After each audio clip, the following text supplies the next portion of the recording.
On today's episode of the Setup Man podcast, a couple of Padre pitchers are piquing the Cubs' interest. Will they sign? Who would they prefer? We get into all of that and more on today's episode of the Setup Man podcast, and we're going to start that right now.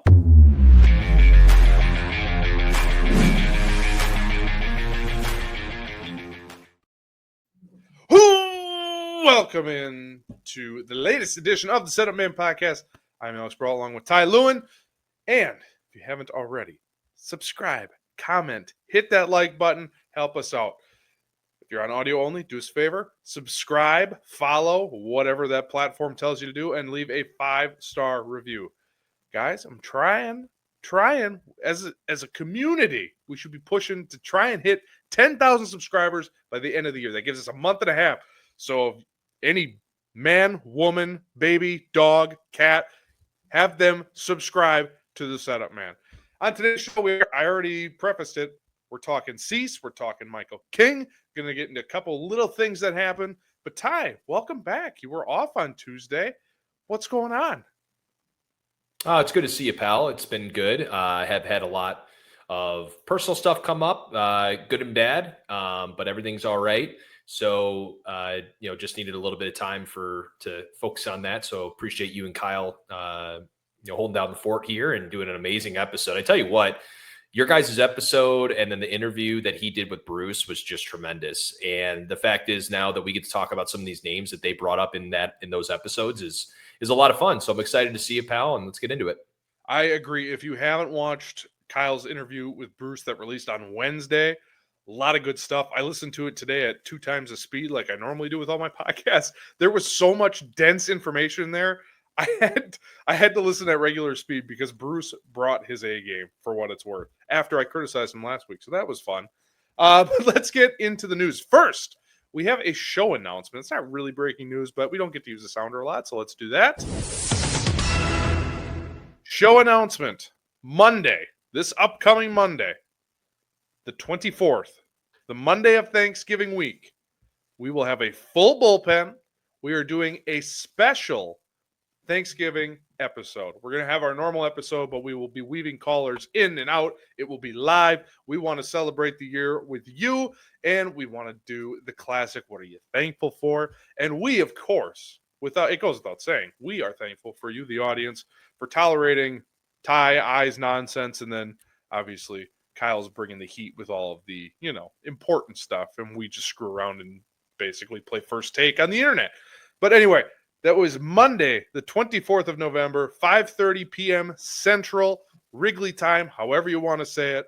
We will be live on YouTube, taking calls and going through the latest and greatest in the world of the Chicago Cubs.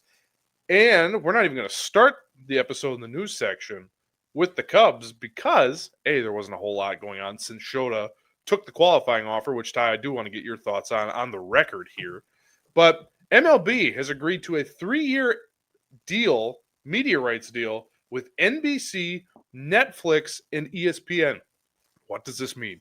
Well, Netflix, they are going to be hosting opening day, not like opening day for everybody. That first game, like the Cubs and Dodgers had in Tokyo, that was considered opening day. I believe it is the Giants and the Dodgers opening up. I don't know that off the top of my head, so don't take that as gospel, but they have opening day. They will have the Field of Dreams game, and they will also carry the Home Run Derby for this year. NBC Peacock, what are they up to? They're going to take over Sunday Night Baseball, and they will also have some playoff stuff as well, which I love what NBC and Peacock have done with the NBA, so I'm really excited to see what they do with Major League Baseball. ESPN, not going away, as we all previously thought this past summer. They are hosting 30 MLB games, and they're also taking over MLB.TV. So if you're like me and you stream all your stuff, apparently, and I yet to confirm, but through multiple sources, it appears that your extra innings, or however you say it, MLB.TV, whatever, will actually have to be purchased through ESPN on one of their 3 different streamers, and it'll be separate. So if you have ESPN Plus or whatever their new one is, I don't even know, you're still going to have to purchase MLB Extra Innings.tv, whatever they end up calling it. So interesting little shift here with baseball and media. But Ty, any thoughts or reaction to this news? Just make it easy. My biggest gripe with pretty much anything sports related in general, and most people would agree, are blackouts. Oh God, yeah. Um, and look, I know from working in the business world myself, I understand that when you're providing a service, that you're providing value through that service. But it just comes to a point sometimes where if fans are paying for something, whether it is a streaming service within their own town or streaming service through MLB app, I don't foresee why either or can't allow that person to watch the game. And somebody who can only afford MLB, let's call it the MLB app, and they can watch all the games, but they live in town and they want to watch, let's say, for example, live out here in Arizona, if they want to watch the D-backs. I know that they have to go through Fubo or they have to go through some of these outside sources to do it, and that's another payment. And it's like, wait a minute, I bought this to watch my own team, and I still can't watch it. So it's we want to grow the game, and there's a lot of looming factors right now that could hinder that. And why don't they just allow that? And it's a money gripe, and I get it, but that is something that I hope that all of these services, because it sounds like there's multiple of them. So, people that aren't necessarily too fond of having 7 different services on their TVs are going to be pissed about this. But overall, if we can just get baseball out to fans more and more and more, that's all I care about. I'm with you. I don't know what the money is on this thing. I didn't really look for that because let's face it doesn't really affect anything, at least not until the new CBA is negotiated. So at this point, who cares? Yeah, no, the Netflix hosting the Derby, I do wonder if, because right now, with especially the Home Run Derby, an event that I'm sure there's some sickos like me out there, other than gambling on it, I just love watching the Derby. So the ESPN, when they're on a time crunch. They have to get it within a certain window, or they plan for it a certain window, and it goes an hour over. But the constant swinging and like the ball has to land or whatever before they can hit again, whatever that dumb rule is, and you don't actually get to see the home runs. I wonder with now if that's on streaming, if that changes a little bit so we can actually like soak that in a little bit more. That might even be a me thing. But yeah, I'm excited for the NBC stuff. I do also know, and I forgot to mention, Peacock will be taking over the Sunday morning Roku stuff. That I know the Cubs were a part of at least 1 or 2 games of that this past season. They were like 10:30 on Sunday mornings, Central Time. Okay. My biggest gripe with all of the streaming stuff is you have to have 18 different subscriptions to watch all of it. And what I do appreciate about baseball is for the most part, it's pretty central. It's like if you have the MLB TV stuff, you're pretty much set. But anyway, we've probably talked enough about the whole streaming thing. So, a little bit of Cubs news. After Tuesday, after Shota Imanaga accepted the qualifying offer, they also selected the contracts of left-handed pitcher Riley Martin, infielder Pedro Ramirez, and infielder and top 10 prospect James Triantos. So they are now on the 40-man roster, which now sits at 32. We're not going to go into depth in these guys, but basically now the reason they did this is now they are protected from the Rule 5 draft, which, okay. I mean, Triantos really is the only name on here that I was like, oh, okay, yeah, you want to protect him because you don't know what he is yet, and maybe he's a bench piece for you this year. I don't know. I don't think they really know what they're getting out of Triantos, but anyway, a small bit of news. Ty, any just quick reaction to that? Yeah, I mean, this is something where people, I think, generally react to it because of course, there's been some sputter about, especially with the interview that Bruce had with Kyle, where he talked about, the Cubs getting creative with what they have internally for moves to upgrade on their roster. And a name that was brought up that I think a lot of people got sensitive to was Nico Horner, who was a critical piece to the Cubs' success in 2025 and probably shocked a lot of people. So people generally probably right now are thinking they added James Triantos. Ultimately, that means that Nico Horner is probably maybe that is a sign of something to come. the thing is that if anybody's going to take over second base from Nico Horner, it's probably going to be Matt Shaw. So James Triantos, he just gets protected because this is a guy who's been a Cubs top prospect for a while now and has been a name that has shown solid growth. For the other names, I'm not too familiar with, so I won't speculate or try to say my opinion on that as much. I'll save it for the guys that handle more of the minor league prospects, on that side of things. But for guys like James Triantos, like this is another key piece to his future. He sounds like a great guy of what I've heard, and I'm just rooting for him, and hopefully he gets a shot this year. Yeah. And by the way, you brought up Nico Horner. Can I just tell you, Kyle and I were just throwing the idea out there of, well, maybe you need to trade him to be creative, and he's on an expiring deal. It's not that much money. You could still blah, blah, blah. People went nuts. Folks, we're not telling you it's going to happen. We're not telling you how to think. We're just asking if you like to. But people in our comment section, holy smokes, were they upset.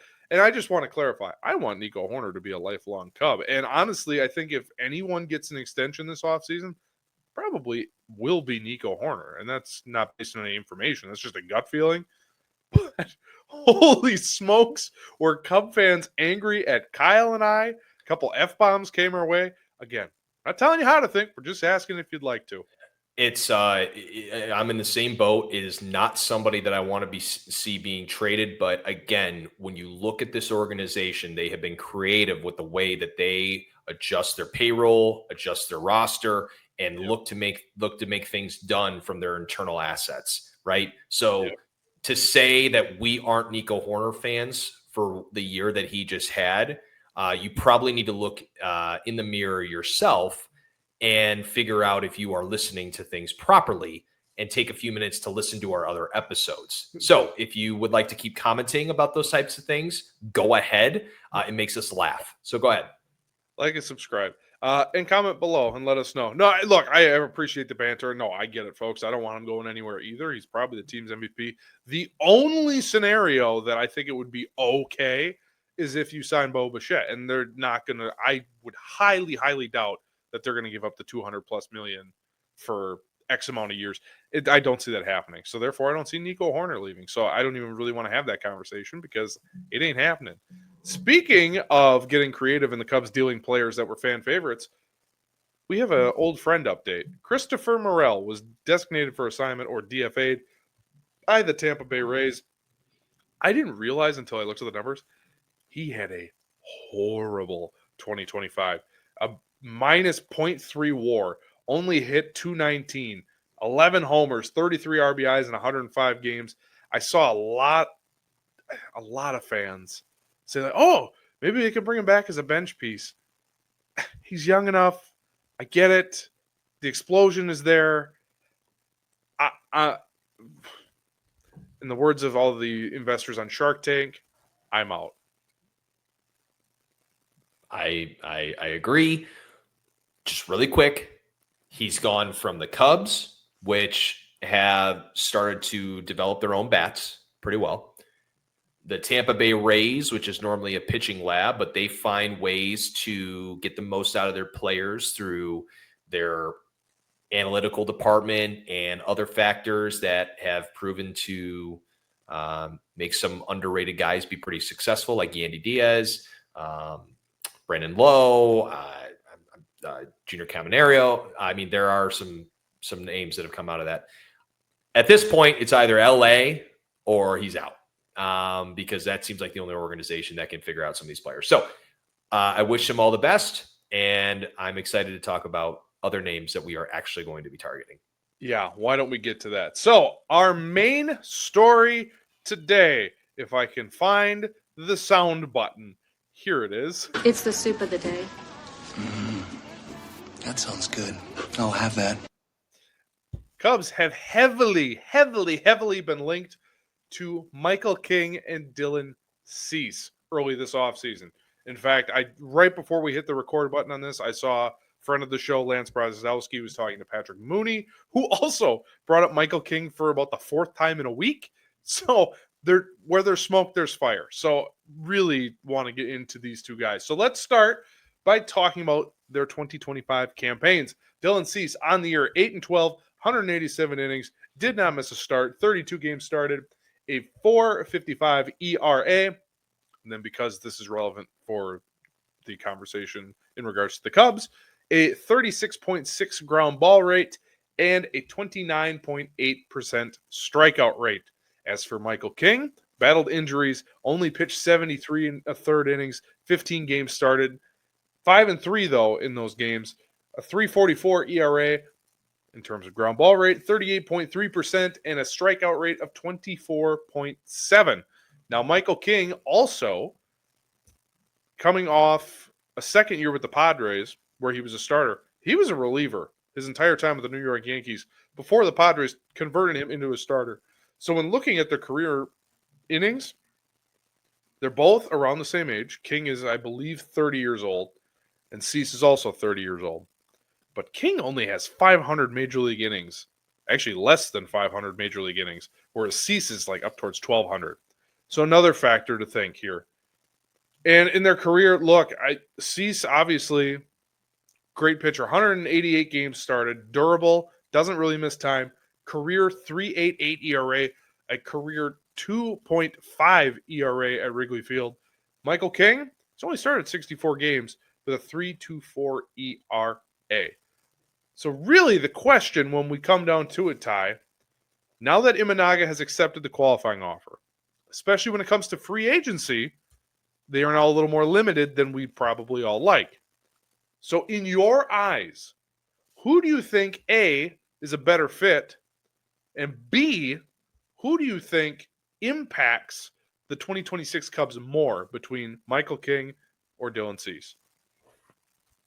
Yeah, I'm looking for a guy who can give me a higher ceiling, and can give me results for multiple years that can be, I call it elite, right?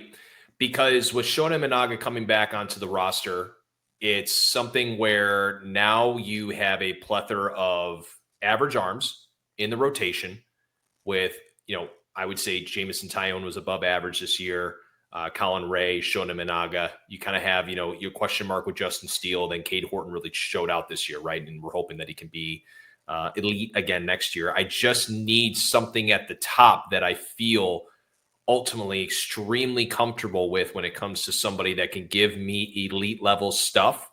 And yes, does Dylan Cease, according to the numbers last year, show that? No.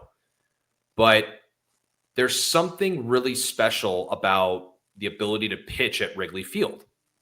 And I think that, yes, we're not here to predict weather patterns and wind patterns and all those different things, but it just feels like it's the type of guy that can go out there and give you a elite level start when you possibly need it. Now, Michael King is a fine option, right? He's just around league average when it comes to walks per nine.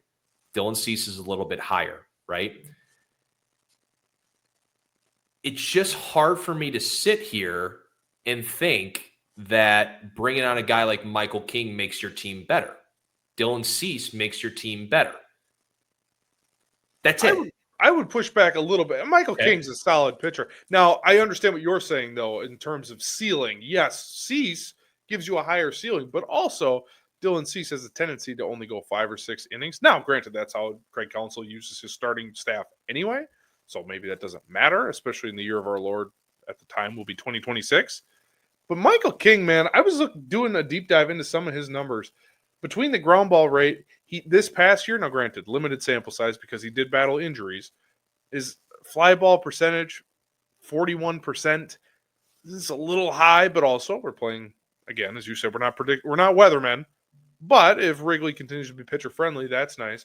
I also kind of like his mix for the defense that the Cubs have. There's a sinker that seems to be his top pitch, and he uses it 29.5% of the time, which obviously plays well because they have 4 potential Gold Glovers on the infield. But also, you and I discovered before the show, he really, outside of Justin Steele, is the only pitcher that throws a sinker in the Cubs staff, or would be. He also, slider, he uses that 24% of the time. Fastball changeup. It's a pretty common mix, but also he's got a kind of a funky arm angle. It's like a 3/4 slot, but he really slings it. If you don't know. I'm sure you all remember 2016. You remember facing Andrew Miller, kind of that weird slingshotty kind of motion? That's kind of close to what Michael King does. I just think, and we also have to talk about numbers here because, well, it's the broke Cubs. So, projection wise, now Bruce Levine in his interview with Kyle said he's thinking Cease is going to get 7 years, 200 to 220 million. That's a big number. Michael King, on the other hand, per Fangraphs projection, 4 for 88. Now, AAV wise, Dylan Cease, I mean, I'd have to do the quick math. Well, according to Fangraphs, it was 5 for 130. So you're looking at 26 million AAV. He'll probably be closer to 30, I would imagine. Michael King, you're only paying 22 million AAV, which for the Cubs is a lot more palatable and digestible versus 30. And also, Cease has been really good and really healthy for a long time. Are we sure? Stop. Don't do this. Stop. Are we sure he's going to remain healthy? And I'm not wishing injury on the guy. I'm just wondering, he's been healthy for so long. He already had Tommy John surgery when he was younger, so he's more at risk to get another one. I worry about for that number for a guy who doesn't go deep into games. He does make every start. Michael King, to me, I think for the upside and the price, fits better with what this Cubs team is looking for. Now, what you and I would both sign Cease because of the ceiling, but King, you can give him a Jameson Taillon-esque deal, and that's just more in the wheelhouse for Cubs front office and ownership. Okay, so let's do this. Right now, for playoff games for next year, you're going Cade Horton game 1 with the Michael King signing, game 2 to Michael King or Justin Steele, and then game 3 to Jameson Taillon, right? At this moment in time, well, and obviously we have to see what there's Boyd a lot does. of things that have to happen. Look, my argument was going to be around the fact that he has been durable. Yeah. And I feel like that matters. Now, I love your little hat that you put on, and it's very cute. Foil.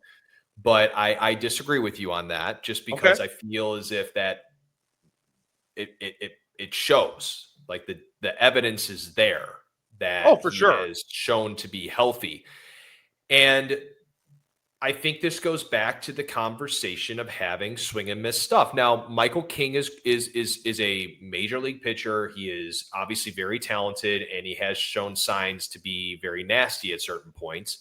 But an entire year of going being in a downward track of last year comparatively to years before scares me a little bit.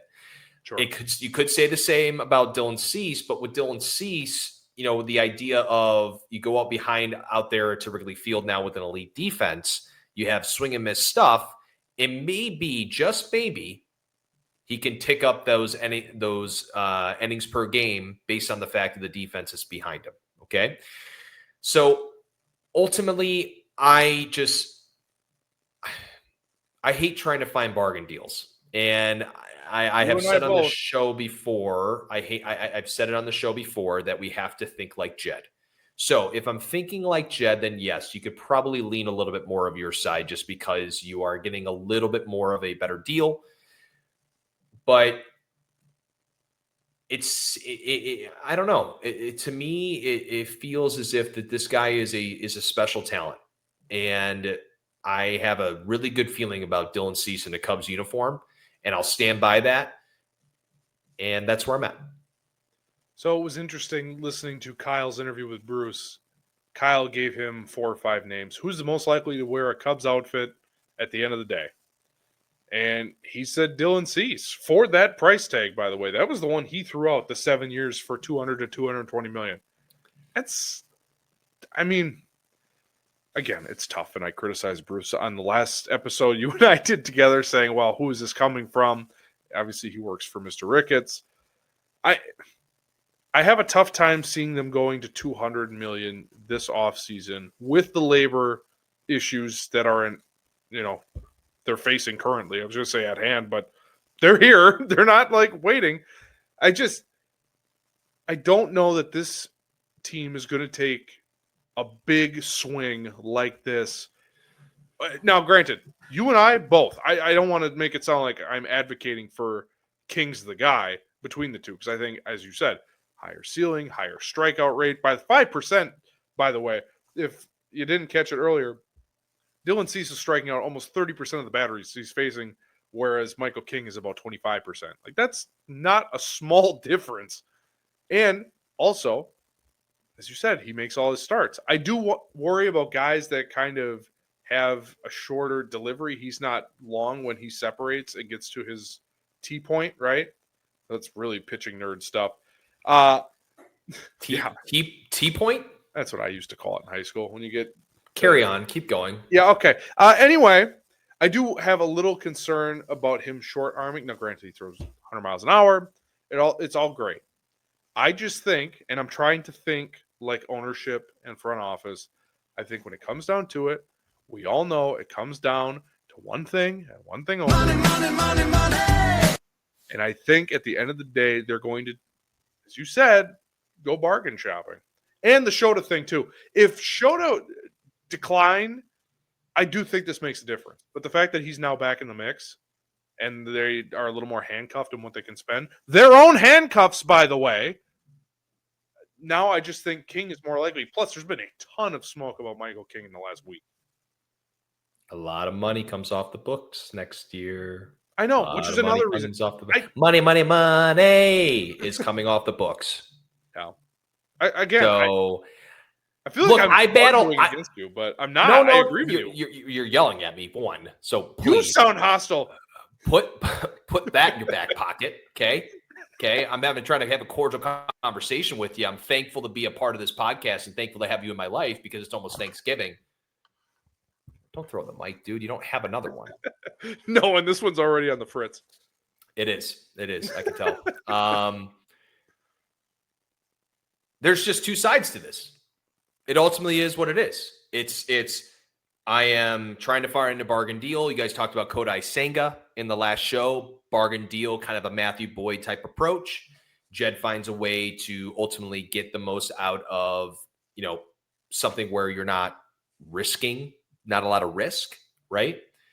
This would be Jed getting out of his comfort zone. And does Jed like to get out of his comfort zone? We haven't seen it yet. Outside of the Kyle Tucker deal, and that was a money cut. Let's be honest. That was for money reasons. Exactly. And that's we talked about that ad nauseum, but look, it is a clear-cut identity of this organization that they are trying to find bargain deals and will find any way, right? Now, at the end of the day, if you are going into the playoffs and I have either Michael King or Dylan Cease, in that game, I have a higher ceiling with Dylan Cease to give me an outstanding start.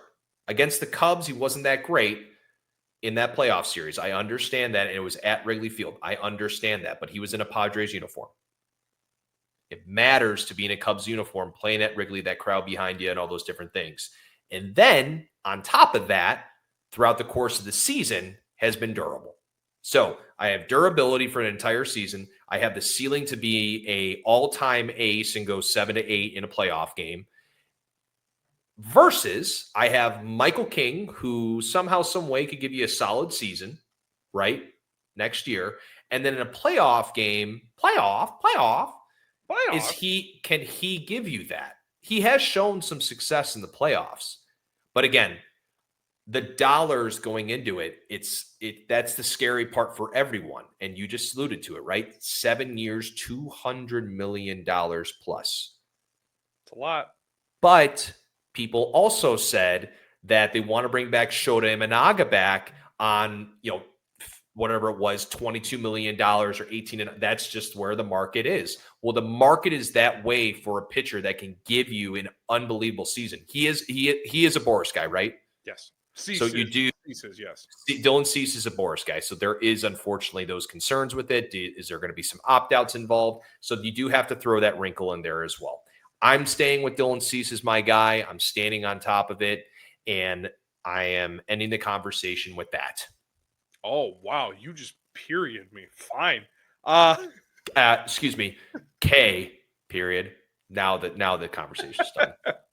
No, and look, ultimately, I agree with you. I think Cease. Oh, you do? It hasn't sounded like it. No, you didn't agree with me for like 10 minutes there. So to say now that you agree with me is Did you listen to me at all? I said that I agree with you, and they should go for Dylan Cease and pay that. Will they? Is the question But I was asking, and that's did when I was. you debate me as Jed or Alex? Well, that would be Jed then. I took Jed's side. Well, and I shouldn't even say Jed's side. I took You're Tom falling Ricketts' into side. the trap. You've now begun to think like Jed. Tom. Although Jed is conservative. Jed and Tom. More so Tom. You Because are again, now a part of Jed and Tom's world. first of all, I want to thank you for bringing that up because now I'm sure the comments will be very nice to me after what's already been not my best showing. Alex, Jed, and Tom. The three Sitting best in a friends tree. that anybody can have. Jed, Tom, and Alex sitting in. You want to talk? I do want to talk to you about Imai. I do want to talk to you about him really quick, just because it's been a name that's been brought up a lot. Yeah, and I actually, before we get too far into it, I just saw the Giants link to him before we started. Of course he is. The Giants are linked to every Japanese pitcher. That always happens. That's always a thing. Yeah. Like it happened with, obviously, I think Jung-Hoo Lee might have been Korean, but they are always connected. Yeah. And then Same the with Dodgers Seattle. just sneak it. Yep. It's geographically, it makes sense. Yep. I will say this, though. There is a little bit of value with Imanaga getting that qualifying offer if we're trying to go after a guy like Imai. I mean, really?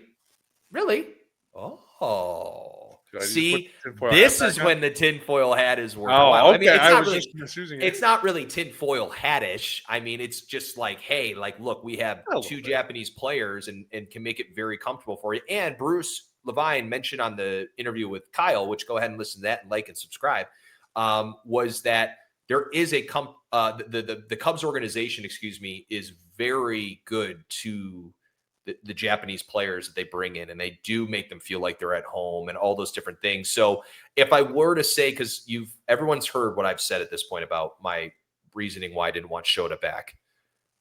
He's back. It is what it is. Am I happy about it? In essence of not the person, okay? The player is that I just don't love the home run ball coming back to our starting rotation, but it is what it is. It's a money. That's a money thing too. $22 million for a guy who got questioned about the home run ball. I guess the question in the chat that I'd like to ask to a lot of folks: are you okay with Shota accepting the qualifying offer if you were somebody who wasn't in the realm of wanting Shota back? Are you okay with it? They get Imai. So, with Imai, I was just saying a lot of people actually in the comment section on the last video that Kyle and I did when he took the offer, I was kind of surprised. There was a lot of people, or a decent amount of group of people that were like, yeah, cool, he's back. Let's ride. Let's see. I was actually kind of surprised. I get that if you're thinking in the brain of like, it's $22 million. It's the Cubs organization. They can do whatever they want. Well, guess what? If we're living in Jed's world with Tom Ricketts and Alex Brault, TAXING. Bring us back to the world of Jed, Alex, and Tom. Is that $22 million to him is not necessarily the best situation. I saw some tweets about it and this and that. Like, I would agree. But if we're thinking of, if you're thinking of who cares, 22 million, like we still have a bunch of, we still have 45, 50 left, then Imai is not going to cost as much as Dylan Cease. So that makes sense to me. I understand that. You're probably right, but also am I making sense here? Yes, I will just quickly point out that Imai is a Boris guy as well, and he already was at his press conference last week doing Imai's like Yamamoto, the typical Scott Boras ass thing that he does. So I wonder how I'm curious to see how that contract looks, and because Boris will have to negotiate in the window. They have to figure that out by January 4th. He has to sign a deal or he's got to go play in Japan next year. So having that deadline there, I do think maybe adjusts things a little bit, but we all know at the end of the day, Boris is going to get his. He always does. Give me that money. It's always about the money. So, okay. This was a fun episode, though. I enjoyed this. I think the three guys that we've mentioned, Cease, King, and Amai, I think those are the three, unless they make a trade. But we should probably do an episode on this. The Cubs farm system, kind of thin outside of Jackson Wiggins. And technically, Casey and Ballesteros haven't graduated yet, so they're technically still prospects. But outside of those three, man, it gets bleak fast. Big year for the farm system. It's going to be a big year because we're going to need some guys to really step up, because at the trade deadline, it's going to be there's going to be a lot of trades for 1 year guys, because teams are just going to try to get whatever they can. They're going to try to do whatever they can do. There's obviously all the wild card teams that or with the wild card situation, a lot of teams can still find themselves a way in, even if they're struggling towards the deadline. We saw it with the D-backs and others. So yes, I agree. I agree that there is maybe some little bit, of concerns, and, possibly have somebody on here in the future that can dive deeper into this for us. But, there's some names like Ethan Conrad, Owen Ayers. We talked about James Triantos. We talked about obviously Wiggins. Brandon Birdsell is going to be a guy coming back that's hopefully going to have a big year. So there's hopefully some names that pop off. He actually, Birdsell is out for the year. I did not know this. Apparently, he's having elbow surgery. He's out for 26. He is out for 26. Well, Tyler, you're an idiot. So then what we're not going to talk about is Brandon Birdsell. We're going to wish him the best. But this is the problem, though, especially with their minor league depth, and why I don't know that trading for Mackenzie Gore, well, that makes sense on paper. That and Joe Ryan, those guys like that, you already kind of have a thin system. You could scrap something together to get a trade done. But then your minor league system, it's not great. This isn't – Cade has graduated. Matt Shaw has graduated. Those guys aren't prospect. Pete has graduated. And you need all of those guys on your big league squad. Maybe Matt Shaw's a different story. But you have a real lack of prospect depth, which I think is going to make the trade deadline a lot harder this year, because you won't have as many chips to cash in. And if, budget constraints, whatever, that also plays a factor into this, which is why you should be aggressive now, because all it costs you is straight cash, homie. That's all it costs you. Versus you get to July, everyone needs a reliever in July, right? You don't have to necessarily pay up if you already bought a contract for, let's say, a Pete Fairbanks, a Kenley Jansen, someone like that. And assuming they're pitching well. There's some weird stats on Fairbanks. I'm sure we'll do an episode about him in the future. Like in the cold, apparently he's got some nerve things, so he can't feel his fingertips if it's like under a certain degree. It was a really weird thing I was reading online. I don't know if it's true or not. I got to dive into it more. Where are we going with Peter Fair? We're talking about Brandon Birdsell, and now we're going to talk about Peter. Are you okay? My overall point was that they need to be aggressive in the off season, because come July, they don't have the chips. No one's going to take Birdsell because he's out for the year. Is Triantos going to keep improving? I don't know. So you need to be aggressive now, was my overall point. Did I stray a little bit? Yes. Yes. Oh, but, sorry. I didn't mean to answer for you. You know what, man? You've been real hostile to me all day. As you giggle. All right. I think that's a good place to end it, with Ty yelling at me, telling me to calm down. Alex, Jed, and Tom. The three best friends that ever had. Sitting in a tree. Taxing. I'm missing a couple letters, but we're doing our taxes. This has been fun, buddy. Great show. Appreciate you being back, and we appreciate you, Setup Nation. On your way out the door, make sure to do us a favor. Like, subscribe, comment below, let us know, or yell at me like you did in the last episode. It's fine. I get a kick out of it.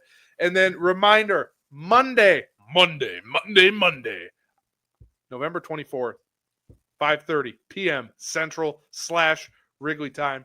We'll be taking calls, doing a big live show as a thank you to all of you in Setup Nation. It'll be a full bullpen too, so looking forward to that as always. But for Ty Lue and I'm Alex Brawl, thank you for listening. Good day. We'll see you Monday. Have a good weekend. Oh, and in case I don't see you, good afternoon, good evening, and good night.